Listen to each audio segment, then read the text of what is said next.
વાલા બહેનો, જય સ્વામિનારાયણ. જુઓ, તમારે ઘણી બેનપણીઓ હોય, બરાબર ને? પણ બેનપણા એવા કરવા કે જે આપણને ભગવાન ઓળખાવે. મંદિરે જતા હોય ને એવા બેનપણા કરવા તો આપણને એ મંદિરે લઈ જાય.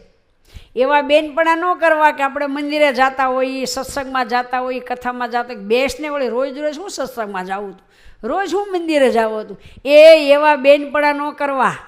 આપણને સત્સંગમાંથી પાછા પાડે ને એવી બેનપણીઓ ન કરવી. આપણને સત્સંગમાં જોડે ને એવી બેનપણીઓ કરવી. સમજ્યા તમે? જો, અને ભગવાનની હારે દોસ્તી રાખવી જોઈએ. આમ તો એ બહુ મોટો લાભ થાય એમાંથી. એક શ્રીમંત હતા ને, તે એક છોકરાને ભણાવતા હતા સર. તે એ પહેલાં થોડાક ઉદાસ રહેતા હતા અને પછી એટલા બધા આનંદમાં રહેવા માંડ્યા ને, એક દી એને વિદ્યાર્થીએ પૂછ્યું કે સર, હું તમને એક પ્રશ્ન પૂછી શકું? કે પૂછને. તો કે તમે પહેલાં બહુ ઉદાસ રહેતા હતા અને હવે તો તમે બહુ આનંદમાં ફરો છો. એનું કારણ?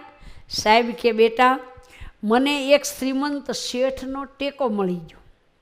શ્રીમંત શેઠનો ટેકો મળી ગયો એટલે હું તો ખુશ. કારણ કે મારે કાંઈ વસ્તુ જોઈતી હોય તો મળે, એની ગાડી, એના બંગલા ક્યારેક વાપરવા મળે. મને ઘણોય લાભ થાય છે. મોટા શેઠ હારે દોસ્તી થઈ ગઈ છે ને, એટલે ઘણી એની મને હૂંફ મળે છે. એટલે હું કાયમને માટે આનંદમાં છું. મારે કોઈ પણ પ્રકારની હવે ચિંતા રહી નથી. એણે આવું કીધું. અને ખાધે પીધે વ્યવહારે પણ હવે હું બહુ સુખી છું. આવું એને સરે કીધું ને, એટલે આ તો એક ખાલી દ્રષ્ટાંત છે. પણ એક શ્રીમંત સાથે મિત્રતા રાખવાથી આને કેટલો એના સરને આનંદ થયો. પણ પરમ મંગલમ પુરુષોત્તમ સાથે દોસ્તી કરી હોય ને એનો આશરો હોય તો કેટલો લાભ. શ્રીમંતની સાથે હોય તો બંગલા, ગાડી એનું કદાચ વાપરવા મળે, એ થોડોક સાથ સહકાર આપે.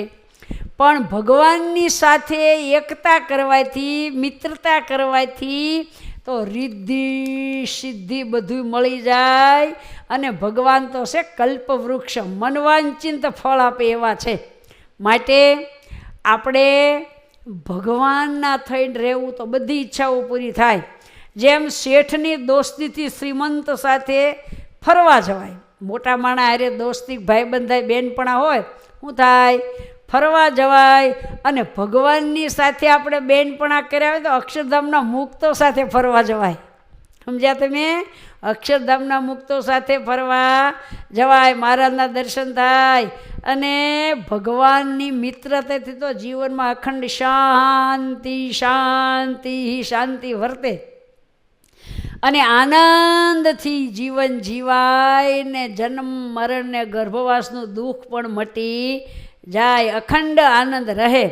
માટે સર્વસ્વ ભાવે પૂર્ણ પુરુષોત્તમનો મહિમા આપણે હૃદયમાં રાખવો જોઈએ. ભક્તિમાં વધારો કરે ને એવાની સાથે આપણે સંબંધ રખાય.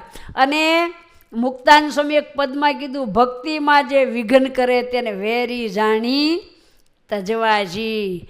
માટે ભગવાનની આજ્ઞા પાળવી અને સૌનું હિત કરનારા, નિસ્વાર્થ ભાવે કરુણા કરનારા એવા એક પરમાત્મા છે.